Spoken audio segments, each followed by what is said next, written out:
Right. So hello and welcome back, students. So we had been dealing with the topic infertility, right? And in the earlier video, we discussed the various reasons behind infertility. So today we are going to talk about what are the probable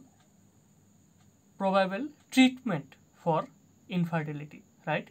That is, what can be the possible corrective methods that can be utilized to assist a couple to have children, right? And there are some certain special techniques that can be used in order to assist a couple to have children.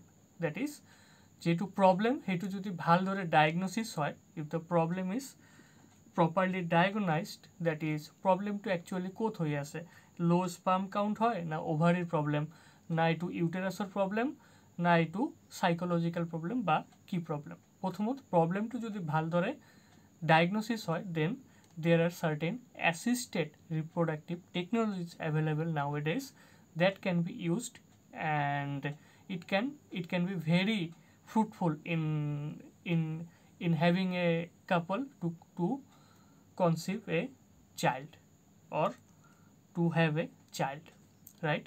So let us discuss the various techniques one by one. Right, first of all we need to have a proper diagnosis that what is the actual problem, where is the problem lies. Once the problem is detected, then the assisted reproductive technologies can be utilized, right? They are collectively known as ART. So this is known as assisted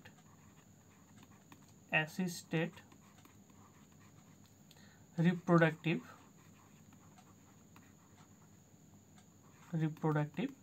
technologies. So these are the these include a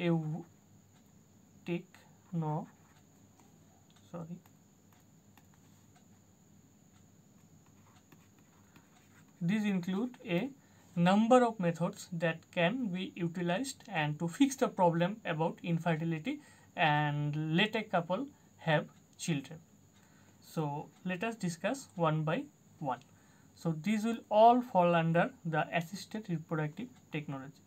The first thing that will come under the assisted reproductive technology is the IVF. This is known as IVF, right? In vitro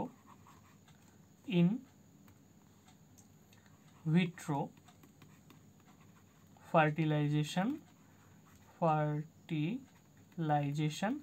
and it is generally followed by এইটো পিছত হ'ব embryo transfer, ET বুলি কয়, that is E for embryo, T for transfer. That means in vitro means what? মানে vitro means outside the body, মানে natural condition to hall in vivo, inside the body, আৰু outside the body is known as in vitro. That means fertilization to hobo, but it will be done artificially and outside the body of the female in a petri dish. ঠিক আছে, কি হ'ব ইয়াত যেহেতু fertilization to bodier outside হৈ আছে, this is why this process is known as in vitro fertilization. That is, suppose এইটো diagnosis হল যে এটা কাপলৰ problem হৈ আছে, suppose ovulation to ভালদৰে হোৱা নাই, ঠিক আছে, but ইয়াৰ sperm আৰু এগৰ যেটো কোৱালিটি হেতু ঠিক আছে, বাট ওভুলেশন ভালদৰে হোৱা নাই বা ফাৰ্টিলাইজেশনৰ চান্স কম হৈ আছে, তেনেহলে কি কৰা হয়, যেটো ফিমেল অৰ্গানিজম হয় ইয়াৰ পৰা এগটো কালেক্ট কৰা হয়, the egg or ovum is collected from the female, বা যদি ফিমেলৰ প্ৰবলেম থাকে তেনেহলে বেলেগ এটা থাৰ্ড ফিমেল যাক ডোনৰ বুলি কোৱা হয়, যেটো ইয়াৰ গেমিটটো দান কৰিব বা ডোনেট কৰিব, and এটু কি করা হয়, জেনারেলি ফার্টিলাইজ করা হয় ওভামটুক, কার দ্বারা ফার্টিলাইজ করা হয়, obviously the with the sperm, right? আর স্পার্মটু কার হব পারে, আইদার হাজবেন্ডর হব পারে, that is the male individual, বা যদি এনেকুৱা হয় যে হাজবেন্ডৰ স্পাৰ্মৰ প্ৰবলেম আছে কিবা, তেনেহলে কি হব, যদি ডোনৰ হয় ডোনৰৰ স্পাৰ্মটো লোৱা হ'ব. And most importantly, the fertilization will occur outside the body of the female. This is why it is known as in vitro, and generally it is done inside in a petri dish or petri plate, right? এই কারণে ইয়াক কোয়া হয় in vitro fertilization, since the event of fertilization is carried out artificially in a test tube. This is known as IVF, in vitro fertilization. এতিয়া কি করা হবো, once the egg is fertilized, egg to fertilized artificially করা হল, তো কি form হয়ে গেল, zygote form হয়ে গেল, we call it as zygote. And you know zygote to form হওয়ার লগে লগে ক্লিভেজও স্টার্ট হয়, দ্যাট ইজ এটার পরে দুটা, দুটার পরে চারিটা, চারিটার পরে আটটা, এনেকৈ কোষৰ সংখ্যা বৃদ্ধি পাই থাকে। এতিয়া জাইগোটটো কি কৰিব লাগে, ডেফিনেটলি জাইগোটটো এতিয়া ডেভেলপমেণ্ট হোৱাৰ বাবে এটা এনভাইৰনমেণ্ট প্ৰভাইড কৰা লাগে, that is it has to be placed inside the uterus. গৰ্ভাশয়ৰ ভিতৰত এইটো দিব লাগিব যাতে ইয়াত ইমপ্লান্টেশ্যন হৈ ইয়াৰ পৰা এটা ভ্ৰূণ ডেভেলপ হয়। So the IVF is followed by transfer of the embryo. This is known as embryo transfer. এতিয়া এই embryo transfer to না দুটা ধৰণৰ হ'ব পাৰে, কি কি টাইপৰ হ'ব পাৰে সোয়া। এটা কোৱা হয় যদি জাইগোটটো তো ডিভাইড কৰি আছে, ক্লিভেজ হৈ আছে, এটাৰ পৰা দুটা, দুটাৰ পৰা চাৰিটা, চাৰিটাৰ পৰা আঠটা, এনেকুৱা এই all are stem cells, and this কোষবিলাকক এটা স্পেশাল নাম আছে, অলৰেডি জানি আহিছা, these cells are known as blastomeres, right? এতিয়া যেতিয়া জাইগোটটো ভাগ হৈ আছে, ক্লিভেজ হৈ আছে, যেতিয়া ব্লাস্টোমিয়াৰৰ সংখ্যা যেতিয়া 8 হ'ব বা লেস দেন 8 হ'ব, 8 বা লেস দেন 8, ঠিক আছে, যেতিয়া 8 হ'ব তেনেহলে কি আছে, এইটো তোমাৰ কি কৰিব লাগে, এইটো তোমাৰ লৈ ফিমেলটোৰ যেটো ফেলোপিয়ান টিউব আছে ইয়াত এইটো প্ৰতিস্থাপিত বা তোমাৰ এইটো ইয়াত এইটো দি দিয়া হয়। It is placed inside the fallopian tube of the female, আৰু নেচাৰেলি কি হ'ব, এইটো লাহে লাহে লাহে লাহে গৈ ফিমেলটোৰ ইউটেৰাছত এনেকৈ ইমপ্লান্ট হৈ যাব।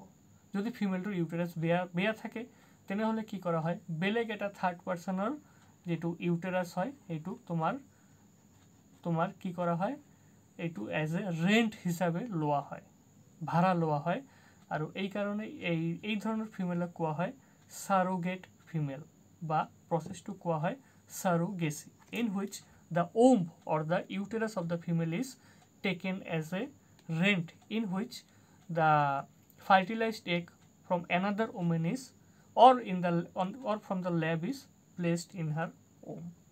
যদি এই ফিমেলটোৰ যেটো ইউটেৰাস ঠিক থাকে তেনেহলে ফিমেলটোৰ ভিতৰত খালি তোমাৰ ইউটেৰাস এমব্ৰায়োটো ইমপ্লান্ট কৰা হ'ব, আৰু ফেলোপিয়ান টিউবত, যেহেতু ফেলোপিয়ান টিউবত এইটো ইমপ্লান্ট কৰা হয় এই কাৰণে ইয়াক কোৱা হয় zygote, jet for zygote Intra fallopian transfer, since the fertilized ovum or the embryo has been placed in the fallopian tube. This is why it is known as zygote intrafallopian transfer. যদি এইটো 8টা ব্লাস্টোমিয়ার বা ইয়াতকৈ কম থাকে, আৰু যদি ব্লাস্টোমিয়াৰৰ সংখ্যা 8তকৈ এনেকুৱা বেছি হয়, if the number of blastomeres is more than 8, তেনেহলে কি কৰা হ'ব, তেনেহলে অলৰেডি এইটো ইমপ্লান্টেশনৰ তোমাৰ ইমপ্লান্টেশন হোৱাৰ বাবে ৰেডি হৈ গৈছে, এইটো এতিয়া ফেলোপিয়ান টিউবত ট্ৰান্সফাৰ কৰি লাভ নাই, এইটো ডাইৰেক্টলি ইউটেৰাছৰ ভিতৰত ট্ৰান্সফাৰ কৰা হ'ব। And since it is directly placed inside the uterus, আকৌ একই কথা, যদি ফিমেলটো ইউটেৰাছ ভাল থাকে তো ফিমেলটোৰ বা সাৰোগেট হলে এটা থাৰ্ড পাৰ্সন ফিমেলৰ। Since the now in this case এমব্রায়োটো ফেলোপিয়ান টিউবত নহয়, ডাইরেক্ট ইউটেরাসত ইমপ্লান্ট হৈ আছে, this is why it is known as intra-uterine transfer. I for intra-uterine means inside the womb or uterus or transfer, right? And this is actually the method of assisted reproductive technology. Actually, this is known as IVF. And since the fertilization occurs inside the petri dish or inside the laboratory, this is why it is also known as test tube baby. এটুর যেটো common name হয় IVF এর বা এই total প্রসেসটোর এটু test tube baby বলি কয়, কারণ বাচ্চাটোর যেটো জন্ম হই আছে এটু ল্যাবরেটরিত হই আছে inside a test tube. Actually petri plate বা petri dish হয়, but it is known as test tube baby, right? Since fertilization is occurring outside the body of the female, that is in the laboratory. আর তার পিছত it is followed by embryo transfer. এমব্রায়োটো যদি already 8টা ব্লাস্টোমিয়ার stage পার হয়ে যায় মোর then 8, তেনেহলে direct ইউটেরাসত কম হলে Fallopian টিউবত, কারণ ultimately ইউটেরাসত গৈ পেলে এটু আরোপিত ইমপ্ল্যান্টেড হব, right? This is the scientific terminology, and এটু যেটো কমন যেটো প্রসেস টুর যেটো common name, it is known as famously known as test tube baby. আৰু যেটো ওয়াৰ্ল্ডৰ যেটো first test tube baby, and it was actually produced in the year 1978 in England. ইংল্যান্ডত প্রথমতেই এই প্রসেসটো দ্বারা প্রথম একটা কাপল অ্যাসিস্ট করি first test tube baby in the world was created. আৰু এই টেস্ট টিউব বেবিৰ লগত ৰিলেটেড এটা বহুতে এটা প্যাথেটিক ষ্টৰি আছে যেটো ইণ্ডিয়াৰ এটা সাইন্টিষ্টৰ লগত ৰিলেটেড হয়, and the name of the scientist was doctor Shubhashish Mukherjee. তেওঁ এটা কলকাতাৰ এটা ইণ্ডিয়ান সাইন্টিষ্ট আছিলে, and he was the second person in the world and the first person in India to create a test tube baby. তেওঁ কি কৰিছিলে, তেওঁ নিজৰ টেকনিক, ইংলেণ্ডৰ টেকনিক অবভিয়াছলি প্ৰচেছটো আছিলে, টেকনিকটো ইউজ কৰিছিলে, কিন্তু তাৰ প্ৰচেছটো অলপমান বেলেগ আছিলে আৰু অলপমান উন্নত মানৰ আছিলে, right? And he produce the second test tube baby of the world and the first in India, and the later on the baby was named baby girl hoisile, eta Durga naam dia hoisile baby tour. Unfortunately ei scientist tu je asile Dr. Subhashish Mukherjee, ei scientist tour tomar ei discovery ei invention tour babe bahute tomar ki korisile criticize korisile. He was humiliated and badly criticized for his work, and ultimately he had been left with no choice but to commit suicide. তেওঁ আত্মহত্যা কৰিছিলে অপমানিত হৈ, কাৰণ তাৰ যেটো কাম আছিল হেতুক ৰিকগনিশন দিয়া নাই, উল্টা তাৰ এগেইনষ্টত বহুত কিবা চাৰ্জ লগোৱা হৈছিল। and this was the such pathetic story about the Indian scientist, right? This is known as the test tube baby. And so we have already learned about the in vitro fertilization followed by embryo transfer, and the whole process is known as test tube baby. It can be of two types, GIFT and intrauterine transfer. Now sometimes এনেকুৱা হ'ব পাৰে, suppose the female যেটো fertilization to female tour ovum okay, male tour sperm okay, তেনেহলে fertilization to Fallopian টিউবত normally হয়েছে, এই কারণে ইয়াক in Vivo বুলি কোৱা হয়, ইন ভিট্ৰো নহয়। এতিয়া প্ৰবলেমটো হৈছে ফিমেলটোৰ ইউটেৰাছ লৈকে। ইউটেৰাছটো সুইটেবল নহয়, ইউটেৰাছত ইমপ্লান্টেশন হ'ব নোৱাৰে, তেনেহলে ন্যাচাৰালি ফাৰ্টিলাইজেশন হৈছে ইউটেৰাছৰ ভিতৰত ফ্যালোপিয়ান টিউবৰ ভিতৰত। এতিয়া ফ্যালোপিয়ান টিউবৰ পৰা একটুক ফাৰ্টিলাইজড একটুক অপাৰেশন কৰি বাহিৰলৈ ওলাই আনি থাৰ্ড পাৰ্সন এটা ফিমেল, এনেকুৱা ফিমেলক অলৰেডি নামটো শুনিছে সাৰোগেট ফিমেল বুলি কোৱা হয়। সাৰোগেট ফিমেলৰ যেটো ইউটেৰাছ তাত ইমপ্লান্ট কৰা হয়, কাৰণ নৰ্মালি যাৰ এগ হয় ফিমেলটোৰ, নৰ্মাল ফিমেলটোৰ মাদাৰটোৰ ইয়াৰ ইউটেৰাছটো সুইটেবল নহয় for sustaining the pregnancy. This is why the help of the third person or female is taken, and this is known as surrogacy process, and the female is known as surrogate mother or surrogate female, right? And sometimes এনেকুৱাও হ'ব পাৰে যে এটা ফিমেলৰ যেটো uterus হয় এইটো suitable হয়, এইটোৰ প্ৰবলেম নাই, কিন্তু প্ৰবলেমটো আছে ইয়াৰ গেমিট, ইয়াৰ যেটো ওভাৰিৰ পৰা যেটো গেমিট সিক্ৰেট হয় এইটো ডিফেক্টিভ গেমিট, দ্যাট ইজ ইয়াৰ ওভামটো ভায়াবল নহয়। তেনেহলে কি কৰা হয়, বাট ইয়াৰ ইউটেৰাছটো ওকে, ইয়াত ইমপ্লান্টেশ্যন হ'লে প্ৰেগনেন্সি হ'ব। তেনেহ'লে ইণ্টাৰেষ্টিংলি কি কৰা হয়, বেলেগ এটা থাৰ্ড পাৰ্চন, এইটোক ডোনৰ বুলি কয়, এই ডোনৰৰ পৰা যেটো গেমিট হয়, ঠিক আছে, গেমিট অৰ্থাৎ ওভামটো কালেক্ট কৰা হয়। এণ্ড এই ফিমেল যাৰ ইউটেৰাছ ঠিক আছে বাট ওভাৰিৰ পৰা একটু ভাল নহয়, এই ফিমেলৰ ফেলোপিয়ান টিউবৰ ভিতৰত এই গেমিটটো ট্ৰান্সফাৰ কৰা হয়, ঠিক আছে, গেমিটটো ট্ৰান্সফাৰ কৰা হয়। And this process is known as GIFT, right? Gamete intrafallopian transfer, because the uterus is okay but her ovum is not viable, সেই কারণে থার্ড এটা ডোনৰৰ পৰা ওভামটো লৈ তাৰ ফেলোপিয়ান টিউবৰ ভিতৰত দিয়া হয়, আৰু ন্যাচাৰালি ডিউৰিং ইনসেমিনেশন এইটো গৈ ফাৰ্টিলাইজ হ'ব and it will be implanted in her uterus and she will sustain pregnancy. আৰু obviously genetically child to এই ফিমেল to নহব, কিন্তু she can experience the pregnancy, ঠিক আছে, pregnancy to experience কৰিব পাৰিব। Transfer. Don't get confused between GIFT and ZIFT. ZIFT was the zygote intrafallopian transfer and GIFT is the gamete intrafallopian transfer, right?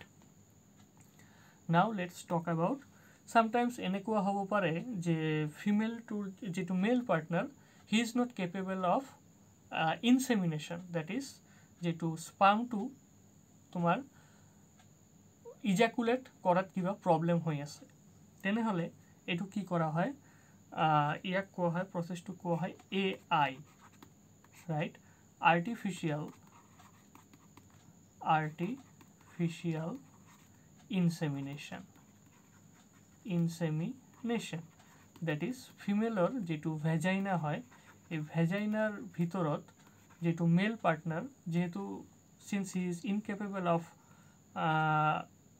insemination, that is why ইয়াৰ যেটো sperm হয় মেলটোৰ, এই স্পাৰ্মটো লৈ artificially ফিমেলটোৰ ভেজাইনাৰ ভিতৰত introduce কৰা হয়। The sperms are artificially introduced inside the vagina of the female.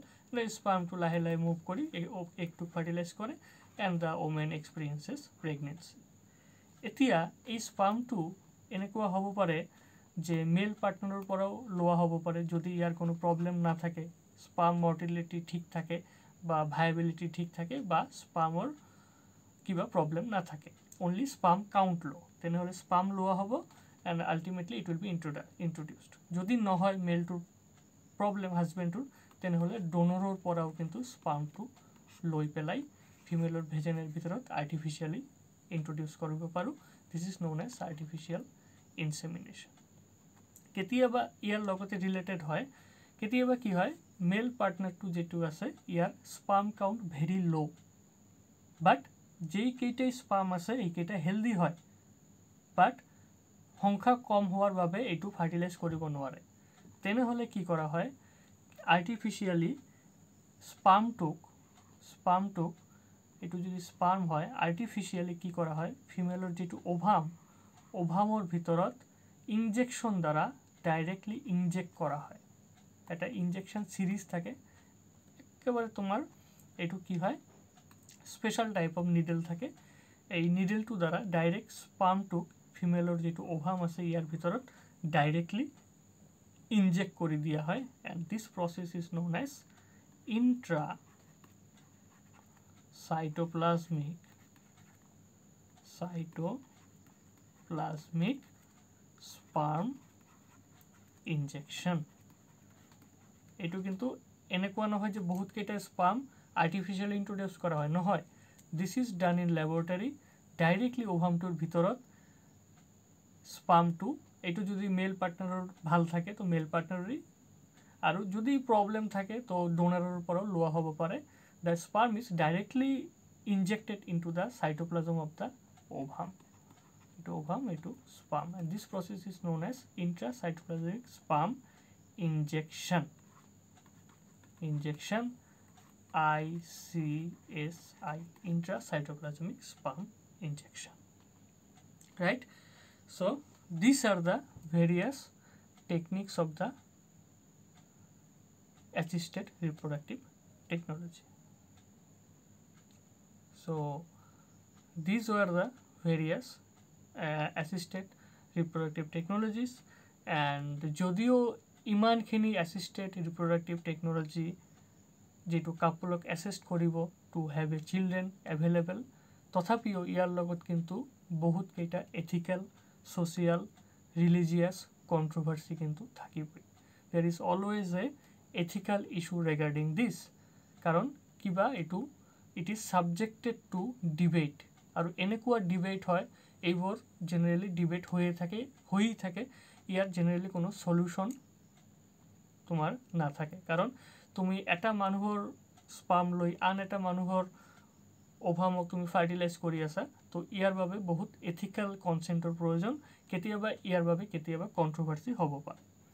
তো এইবোৰ তো সাইন্টিফিক টেকনলজি এভেইলেবল, কিন্তু এটা টেকনিক এনেকুৱা আছে যেটো this is widely accepted in India and it is legalized by the law, right? এটো কোৱা হয় legal adoption, কাৰণ এটো it is socially, religiously and ethically এটোৰ কোনো কন্ট্ৰোভাৰ্সি নহয়। যদি এটা কাপল যে হিয়তৰ নিজৰ চিলড্ৰেন হোৱা নাই বা কিবা প্ৰবলেম হৈ আছে, ইনফাৰ্টিলিটি হৈ আছে, তেনে হলে লিগালি হিয়তে এটা সাপোজ এটা জেনারেলি অরফ্যান্ড চিলড্রেন বা যার যেটো গার্জিয়ান নাই বা ফাদার মাদার ডিসিজড হয়েছে কিবা হয়েছে, তার যেটো চিলড্রেনটুক হিয়তে কাপলটো লিগালি অ্যাডপ্ট কৰিব পাৰে, যে পালন কৰিব পাৰে, ঠিক আছে। and this is nothing controversial and it is legalized by the society and the religion. This is known as legal adoption and couples can go for this process also. So this alternative process is always available.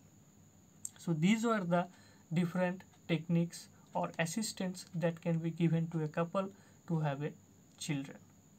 I hope you have been able to understand this. So if you like this video, do share with your friends and do subscribe the channel. Thank you.